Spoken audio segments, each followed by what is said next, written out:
Hi friends, welcome to our channel. నేను మీ ససిరేఖ. ఈరోజు వచ్చేసి మనం రెడీమేడ్ టైప్ ఫ్రాక్ ఎలా కుట్టుకోవాలో చూద్దామండి.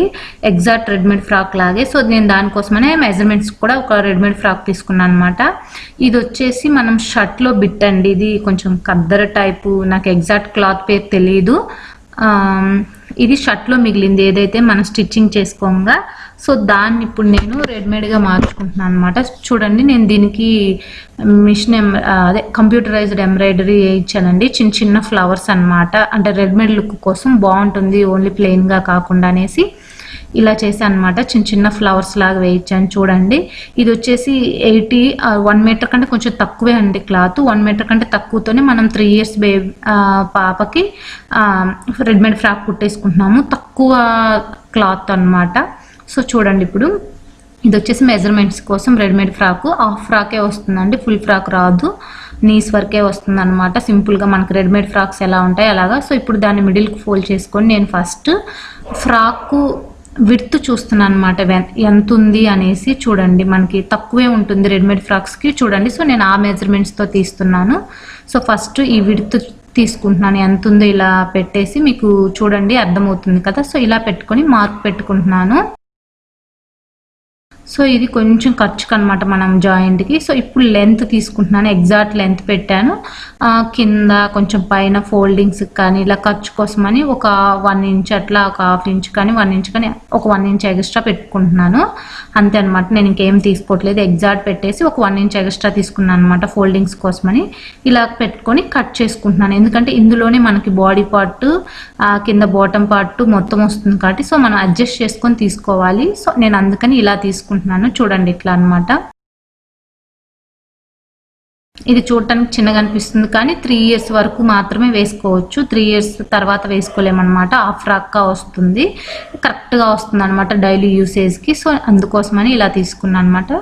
సో ఇప్పుడు లైనింగ్ ఇది ఉంది కదా, దీన్ని 4 లేయర్స్గా ఫోల్డ్ చేసుకుంటున్నాను. ఏంటంటే ఫస్ట్ బాడీ వేసుకొని తీసుకొని మిగిలింది నేను కింద బాటమ్కి యూజ్ చేసుకుంటాను. లైనింగ్ వచ్చేసి 1 మీటర్ తీసుకున్నాను, ఎందుకంటే కొంచెం పన్న తక్కువ ఉంటుంది కదా. సో ఇప్పుడు వచ్చేసి మనం ఫ్రాక్ లెంత్ తీసుకుంటున్నాను అనమాట. 9 ఇంచెస్ ఉంది. నేను ఒక 1 ఇంచ్ ఎక్స్ట్రా తీస్తున్నాను అనమాట స్టిచ్చింగ్కి, అంటే ఖర్చుకి అనమాట. నడుము దగ్గర జాయింట్కి, పైన షోల్డర్ జాయింట్కి ఒక 1 ఇంచ్ పోతుంది కాబట్టి 10 తీసుకున్నాను. సో ఇప్పుడు మనం షోల్డర్ కొలుద్దాం. ఇది వచ్చేసి మనకి 9 ఉంది, అంటే ఇది నార్మల్ ఫ్రాక్ మనం నార్మల్గా కుట్టేసి 4 వస్తుంది. సో ఇది వచ్చేసి మనకి 4.5 తీసుకోవాలి. షోల్డర్ కొంచెం ఎక్స్ట్రా ఉంది. సో ఇప్పుడు మనం షోల్డర్ ఎంత తీసుకుంటామో ఆర్మ్ హోల్ వరకు కూడా అంతే తీసుకోవాలి. సో మనకి ఆర్మ్ హోల్ 4.5 తీసుకుంటున్నాను నేను కిందకి. చూడండి, 4.5 వరకు మార్క్ పెట్టుకొని ఇలా డ్రా చేసుకుంటున్నాను. అది కూడా నేను ఫ్రాక్కి కొలిసి చూసాను, అది 4.5 వచ్చిందండి. సో నేను కూడా 4.5 పెడుతున్నాను. మామూలుగా కూడా నేను షోల్డర్ ఎంత ఉందో ఆర్మ్ హోల్ వరకు కూడా 4.5 పెడతాను. సో ఇప్పుడు వచ్చేసి చెస్ట్ వచ్చేసి 6.5 ఉంది. సో అంతవరకు నేను ఇలా మార్క్ పెట్టుకున్నాను. ఇప్పుడు ఆర్మ్ హోల్ రౌండ్ వచ్చేసి నేను ఏదైతే ఈ రెడీమేడ్ ఫ్రాక్ ఉంది కదా, సో నేను అదే పెడుతున్నాను అనమాట. మామూలుగా అయితే ఒక 1 పాయింట్ పెట్టుకొని మనం అక్కడ కరువు లాగా పెట్టుకోవచ్చు, లేదంటే ఇలా ఉన్న ఈ ఫ్రాక్ పెడితే ఇంకా బాగా కరెక్ట్గా వస్తుంది అనేసి నేను దీని కరువే పెట్టాను అనమాట. సో చూడండి, ఇలా వచ్చేసింది కరువు. నీట్గా ఇదే డ్రా చేసేసి కట్ చేసేస్తున్నాను ఇక్కడ.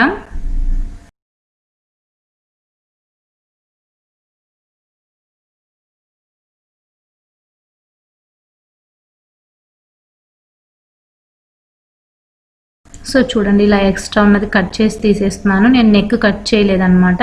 సో ఇక్కడ వచ్చేసి నేను చూడండి, ఇక్కడ సైడ్ స్టిచ్చెస్ వైపు కొంచెం క్రాస్ లాగా తీస్తున్నాను అనమాట. ఇదేంటంటే ఇలా ఒక 1/2 ఇంచ్ ఇలా పైకి కరువులాగా కట్ చేయడం వల్ల మనకి ఫ్రాక్ కానీ ఏదైనా ముందు వెనక పైకి ఇలా ఎత్తుకొని ఉండకుండా ఉంటుందన్నమాట. సో అందుకోసమని. సో ఇప్పుడు నెక్స్ట్ అయితే ఫ్రంట్ బ్యాక్ మనకి డిఫరెంట్గా ఉంటాయి కాబట్టి విడివిడిగా తీసుకొని కట్ చేసుకోవాలి. సో నేను ఫస్ట్ అయితే ఇప్పుడు రెండుని విడివిడిగా తీసేస్తున్నాను అనమాట. సో ఫస్ట్ మనం ఒక పార్ట్ చూసుకుందాము.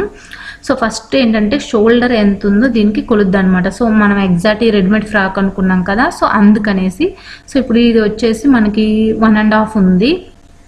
నేనైతే 2 తీసుకుంటున్నాను, ఎందుకంటే మనకు అటు ఇటు కొంచెం ఖర్చుకుపోవాలి కదా.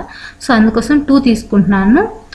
షోల్డర్ వరకు 2 ఉంది. మిగిలింది ఏదైతే 2.5 ఉందో అది మనం నెక్కి యూజ్ చేసుకుంటాం. చూడండి, నెక్ ఇది లెంత్ లోపలికి తక్కువ ఉంది, విడ్త్ ఎక్కువ ఉంది. సో అందుకోసం అనేసి. సో చూడండి, ఇప్పుడు లెంత్కి వచ్చేసి 3 ఉంది. మనం విడ్త్ 2.5, లెంత్ 3 ఉంది. సో ఇలా బాక్స్ లాగా మార్క్ చేసుకొని దీన్ని మనం కరువు లాగా మార్క్ చేసుకోవచ్చు. మీకు ఫ్రీ హ్యాండ్గా కరువు రాకపోతే కార్నర్లో ఒక 1/2 ఇంచ్ మార్క్ పెట్టుకొని దాని మీద కరువుగా మీరు డ్రా చేసుకోవచ్చు. లేదంటే ఇలా ఫ్రీగా కూడా ఈజీగా వస్తుంది మనకి కరువు షేప్ అనేది. సో చూడండి ఇలా రౌండ్గా నేను డ్రా చేస్తున్నాను. డ్రా చేసి కట్ చేసేసాను. చూడండి నెక్ ఇది సింపుల్ నెక్ అనమాట. మనం ఎగ్జాక్ట్ రెడీమేడ్ ఎలా ఉందో అలాగే ట్రై చేస్తున్నాం అనమాట. సో మనకి ఫ్రంట్ నెక్ వచ్చేసి ఇదనమాట. చూడండి ఇలాగా మనం కొంచెం షోల్డర్ స్టిచ్చెస్లో వెళ్ళిపోతే మనకి ఎగ్జాక్ట్ సేమ్ అలానే వచ్చేస్తుంది. సో ఇప్పుడు బ్యాక్ పార్ట్ కూడా కట్ చేద్దాం. మనం బ్యాక్ పార్ట్ కూడా ఏంటంటే షోల్డర్ సేమే ఉంటుంది, దీనికి కూడా 2 ఉంటుంది. నెక్ 2.5 తీసుకుంటాం. కాకపోతే నెక్ లెంత్ వచ్చేసి తగ్గుతుంది, బ్యాక్ వైపు కొంచెం పైకి ఉంది కదా, 2 ఇంచెస్ ఉంది. సో మనం 2 ఇంచెస్ తీసుకుందాం. సో ఇప్పుడు వచ్చేసి విడ్త్ 2.5, లెంత్ వచ్చేసి 2 ఇంచెస్ తీసుకుంటున్నాము. ఇది బ్యాక్ పార్ట్కి, ఎందుకంటే ఈ ఫ్రాక్ చూడండి బ్యాక్ కొంచెం పైకి ఉంది కాబట్టి సో మనం అలాగే తీసుకుంటున్నాము. సో ఇక్కడ కూడా రౌండ్ షేప్ ఇలా డ్రా చేసేసి మనం కట్ చేసుకోవచ్చు.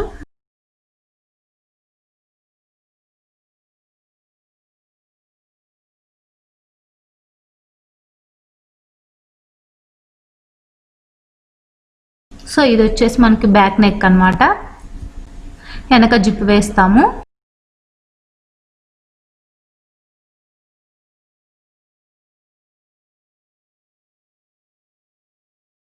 ఫ్రాక్లో మనం ఏదైతే కింద కట్ చేసామో కట్ చేయగా మిగిలిన క్లాత్ అనమాట. ఇందులో మనకి ఏదైతే టాప్కి మనకి కట్ అవ్వకుండా వస్తుందో అక్కడ వేసుకొని మనం టాప్ పార్ట్కి తీసుకోవాలన్నమాట.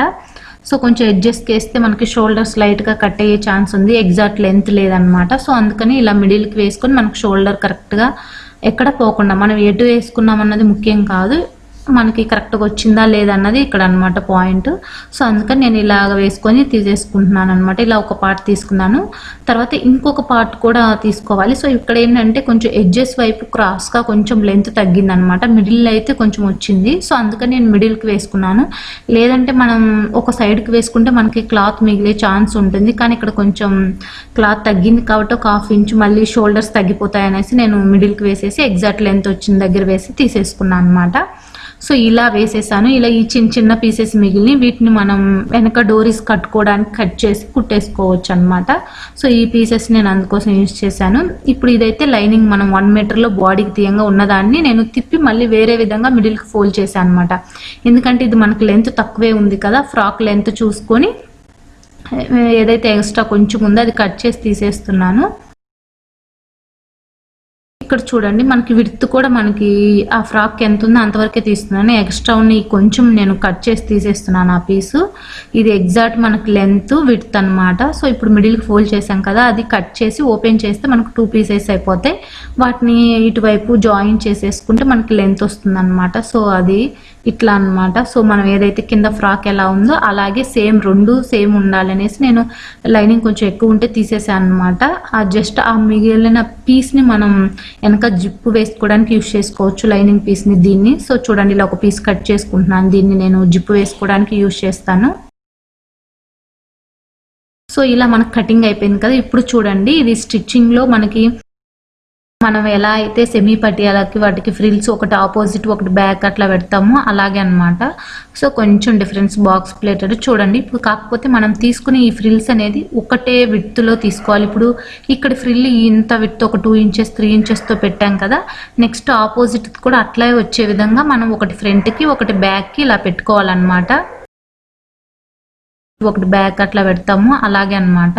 సో కొంచెం డిఫరెన్స్ బాక్స్ ప్లేటెడ్ చూడండి. ఇప్పుడు కాకపోతే మనం తీసుకునే ఈ ఫ్రిల్స్ అనేది ఒకటే విడ్త్లో తీసుకోవాలి. ఇప్పుడు ఇక్కడ ఫ్రిల్ ఇంత విడ్త్ ఒక 2 ఇంచెస్ 3 ఇంచెస్తో పెట్టాం కదా, నెక్స్ట్ ఆపోజిట్ కూడా అట్లా వచ్చే విధంగా మనం ఒకటి ఫ్రంట్కి ఒకటి బ్యాక్కి ఇలా పెట్టుకోవాలన్నమాట. సో ఇలా ఒకటి ఫ్రంట్కి ఒకటి బ్యాక్కి ఇలా ఫోల్డ్ చేసుకుంటూ ఫోల్డింగ్స్ 2 ఒక దగ్గరకు వచ్చే విధంగా ఇలా స్టిచ్ వేసుకోవాలి. ఏదైతే నేను ఇక్కడ చూపిస్తున్నానో అలా అనమాట. సో ఇప్పుడు ఒకటి ఫ్రంట్కి ఫోల్డ్ చేసాం కదా, ఇప్పుడు మనం ఏదైతే ఒక ఫ్రిల్ వచ్చిందో అదే విడ్త్ ఒకటి ఇట్లా బ్యాక్ ఫోల్డ్ చేయాలి. అది కొంచెం స్టిచ్ ఎక్కడైతే మనం ఫోల్డ్ చేసామో అక్కడ దాకా తెచ్చుకొని ఆపుకొని ఇంకొక ఫ్రిల్ దానికి ఆపోజిట్లో ఇలా చూడండి సేమ్ విడ్త్ వచ్చే విధంగా ఫ్రిల్ దాని పక్కకే ఇలా అనమాట, డిస్టెన్స్ లేకుండా ఫ్రిల్కి మధ్యన ఇలా ఒకటి ఫ్రంట్కి బ్యాక్కి ఇలా పెట్టుకుంటే మనకి బాక్స్ ప్లేటెడ్ టైప్ ఫ్రిల్స్ వస్తాయన్నమాట. సో రెడీమేడ్ ఫ్రాక్కి ఇలా ఉంది కాబట్టి నేను ఇలా పెడుతున్నాను. సో ఇలా నేను ఈ కింద మొత్తంది కంప్లీట్ చేస్తున్నాను అనమాట.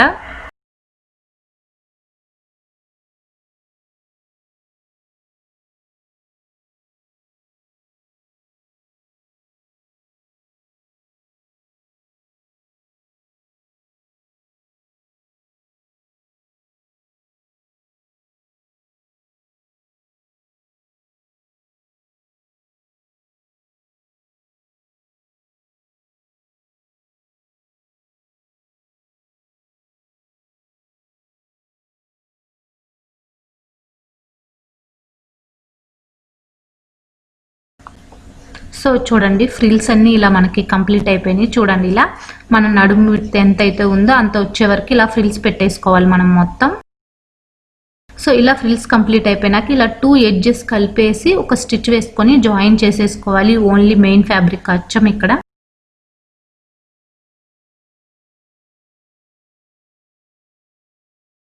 ఏంటంటే మెయిన్ ఫ్యాబ్రిక్ లైనింగ్ ఫ్యాబ్రిక్ సపరేట్గా వేస్తున్నాను అనమాట. సో కొంచెం బుషీ లాగా రావడానికి. ఇప్పుడు ఇక్కడ లైనింగ్ ఏంటంటే చిన్న చిన్న ఫ్రిల్సే పెట్టేశాను నేను, అది కనపడదు కాబట్టి నార్మల్ ఫ్రిల్సే పెట్టేసుకొని దీనికి బాక్స్ ప్లేటెడ్ టైప్ పెట్టాల్సిన అవసరం లేదు. సో ఇది కూడా నార్మల్ ఫ్రిల్స్ పెట్టేసుకొని సైడ్ జాయిన్ చేసేసుకొని ఇట్లా తిప్పేసుకోవాలి. ఇప్పుడు ఈ లైనింగ్ని మనం ఏదైతే మెయిన్ ఫ్యాబ్రిక్ జాయిన్ చేసామో అందులో లోపల పెట్టేసి నడుము చుట్టూ జాయిన్ చేసేసి రెండు కలిపేసి ఒక స్టిచ్ వేయాలన్నమాట. సో చూడండి ఇక్కడ నేను ఏదైతే చూపిస్తున్నానో ఈ విధంగా లోపలికి పెట్టేసి రెండు కలిపేసి ఇలా నడుము విడ్త్ మొత్తం ఒక స్టిచ్ చేసి జాయిన్ చేసేసేయాలి. సో చూడండి ఇలా నడుము మొత్తం జాయిన్ చేసేసేస్తే మనకి ఇది కంప్లీట్ అవుతుంది. ఇప్పుడు ఎడ్జెస్న ఫోల్డ్ చేయాలన్నమాట. నేను జిగ్జాగ్ చేయట్లేదు, సింపుల్గా ఫోల్డ్ చేస్తే బాగుంటుంది అనేసి చిన్న బోర్డర్ లాగా ఫోల్డ్ చేసి ఒక స్టిచ్ వేసాను అనమాట, లైనింగ్ని మెయిన్ ఫ్యాబ్రిక్ని రెండు. సో ఇలా మనకి బాటమ్ పార్ట్ కంప్లీట్ అయిపోయింది. ఇప్పుడు మనం టాప్ పార్ట్ కుట్టుకుందాము. ఇప్పుడు టాప్ పార్ట్ ఏంటంటే చూడండి జస్ట్ ఇది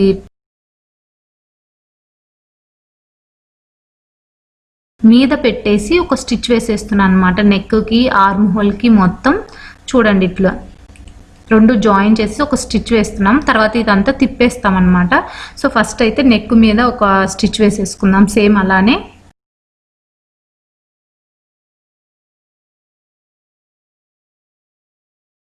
సో ఇప్పుడు అదేవిధంగా షోల్డర్స్ వైపు మనం షోల్డర్ మీద వేయట్లేదు, ఆర్మ్ హోల్కి వేసేస్తున్నాము. ఇలా వేసేసిన తర్వాత ఎక్స్ట్రా ఉన్న ఫ్యాబ్రిక్ అంతా కట్ చేసేయాలి. చిన్న చిన్న మార్క్స్ లాగా కట్ చేసుకొని ఇప్పుడు దీన్ని తిప్పేసేయాలి మనం. ఎందుకంటే రెడీమేడ్ లుక్ కోసం ఏంటంటే మనం పైన ఒక స్టిచ్ కూడా వేయమన్నమాట, నీట్గా ఫినిషింగ్ ఇస్తాము. కాకపోతే కొంచెం ఇది లైట్ వెయిట్ క్లాత్ కాబట్టి ఒక స్టిచ్ కూడా వేసుకోవచ్చు నెక్ చుట్టూ అనమాట. మామూలుగా కాటన్ అలా ఇంకేదన్నా క్లాత్ అయితే పైన స్టిచ్ కూడా అవసరం ఉండదు, నీట్గా ఉంటుంది ఫినిషింగ్ కొంచెం రఫ్ లాగా చేస్తే అనమాట. సో కాకపోతే ఇక్కడ ఇది లైట్ వెయిట్ క్లాత్ కాబట్టి నేను ఒక స్టిచ్ వేసాను. ఆ తర్వాత కింద ఎడ్జెస్ కూడా కలిపేసి ఒక స్టిచ్ వేసి ఎక్స్ట్రా ఉన్న ఫ్యాబ్రిక్ కట్ చేయాలన్నమాట. ఇలానే నేను బ్యాక్ పార్ట్ కూడా కుట్టుకున్నాను. సో ఇప్పుడు బ్యాక్ పార్ట్కి ఏంటంటే మిడిల్కి ఇలా ఫోల్డ్ చేసేసి కట్ చేస్తున్నాను. ఇదేంటంటే జిప్ వేసుకోవడానికి అనమాట. రెండు ఎగ్జాక్ట్గా పెట్టుకొని కట్ చేసుకోవాలి. ఇక్కడ నేను జిప్ వేస్తాను. సో చూడండి మీకు జిప్ ఎలా వేయాలి అనేది నేను డిస్క్రిప్షన్లో లింక్ ఇస్తాను. ఎందుకంటే నేను ఆల్రెడీ ఒక సపరేట్ వీడియో చేశాను అనమాట, ఇంకా చేస్తే లెందీ అయిపోతుంది అనేసి నేను ఇందులో చెప్పట్లేదు. సో ఫస్ట్ అయితే ఇక్కడ చూడండి మనం ఎక్కడైతే జిప్ వేయాలనుకుంటున్నామో అక్కడ కింద బాటమ్ పార్ట్ కూడా కింద కట్ లాగా పెట్టుకోవాలి. ఏంటంటే ఈ జిప్ ఏంటంటే కింద దాకా వస్తుంది అనమాట, ఓన్లీ నడుము దగ్గర వరకే వస్తే కొంచెం టైట్గా అనిపిస్తుంది. సో అందుకని కింద దాకా. సో దానికోసమని మిడిల్కి ఇలా కట్ చేసుకొని మనం ఏ పాయింట్లో అయితే జిప్ వస్తుందో అక్కడ ఇలా మనం ఏదైతే పైనది మిడిల్ కట్ చేసాం కదా ఆ రెండు పార్ట్లు సపరేట్గా జాయిన్ చేసుకోవాలి. ఇక్కడ నేను చూపించిన విధంగా కొంచెం కొంచెం జాయిన్ చేసుకొని ఒక స్టిచ్ వేసుకుంటే మనకి జిప్ వేసుకోవడానికి ఈజీగా ఉంటుంది. చూడండి ఇట్లా అనమాట. ఇలా 2 సైడ్స్ చూడండి ఇలా వేసేసాం కదా. ఇక్కడ మనం జిప్ ఎలా వేసుకోవాలి అనేది నేను డిస్క్రిప్షన్లో లింక్ ఇస్తాను, మీరు దాన్ని చూసి ట్రై చేయండి. ఎందుకంటే వీడియో లెందీ అయిపోతుంది, నేను ప్రతి వీడియోలో జిప్ వేయడం చెప్పాలి అంటే. సో అందుకోసం అనేసి సో నేను జిప్ కంప్లీట్ చేసి మీకు చూపిస్తాను. సో ఇలా వచ్చేసింది మనకి జిప్ వేసుకోవడానికి. చూడండి ఇలా వచ్చేసింది నీట్గా.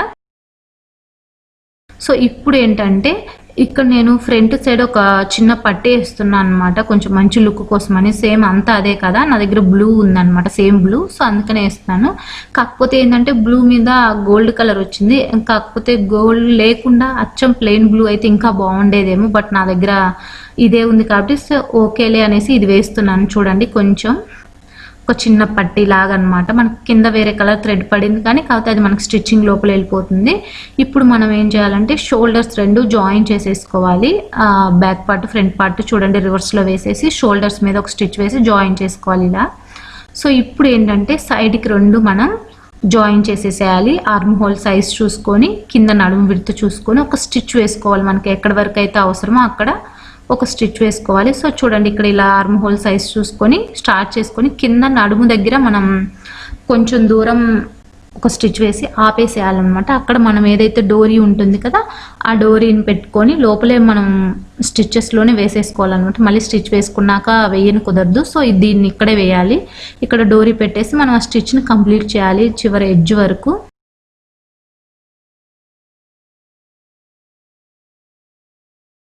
మనం ఇలానే ఇంకొక సైడ్ కూడా కంప్లీట్ చేసుకొని అడిషనల్గా మనకి ఎన్ని స్టిచ్చెస్ కావాలో అవి కూడా వేసేసుకోవాలి. నడుము విడత చూసుకొని సరిపోతే.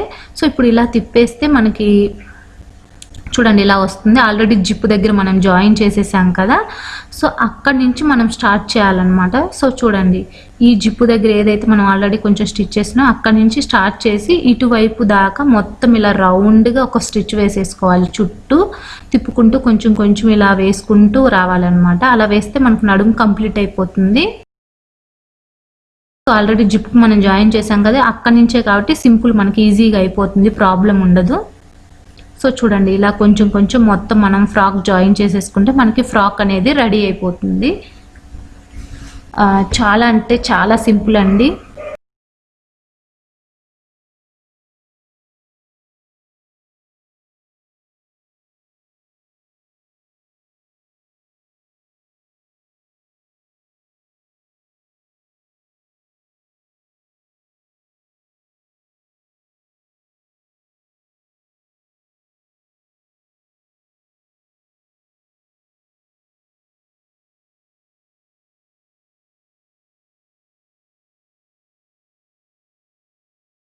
సో ఇలా మనం ఒక స్టిచ్ వేసుకొని కంప్లీట్ చేసుకుంటే మనకు ఫ్రాక్ అనేది రెడీ అయిపోతుంది. చూడండి ఇలా నడుము మనం ఎలా జాయిన్ చేసేసుకున్నాము. సో చూడండి మనకి ఫైనల్గా ఫ్రాక్ అనేది ఇలా వచ్చింది. మనం ఏదైతే షర్ట్ బిట్లో మిగిలిందా సింపుల్ ప్లెయిన్ క్లాత్ని ఇలా చేసుకున్నాం అనమాట. కాకపోతే ఇవి బాడీకి కొన్ని ఫ్లవర్స్ కటింగ్లో ఎక్కువ వెళ్ళిపోయినాయి అనమాట, తక్కువ వచ్చినాయి. కాకపోతే కటింగ్లో మిగిలినవి నేను మళ్ళీ తర్వాత విడిగా నార్మల్ సూద్తో కుట్టుకున్నాను అనమాట. ఇలా వచ్చేసింది, లుక్ బాగా వచ్చింది. ఇలా మనం ఉన్న మిగిలిన క్లాత్తో ఇలా మంచిగా ఎలా డిజైన్ చేసుకోవాలో చూసాం కదా ఈరోజు. మరొక మంచి వీడియోతో ఇలానే మీ ముందుకు వస్తాను. అంతవరకు బాయ్.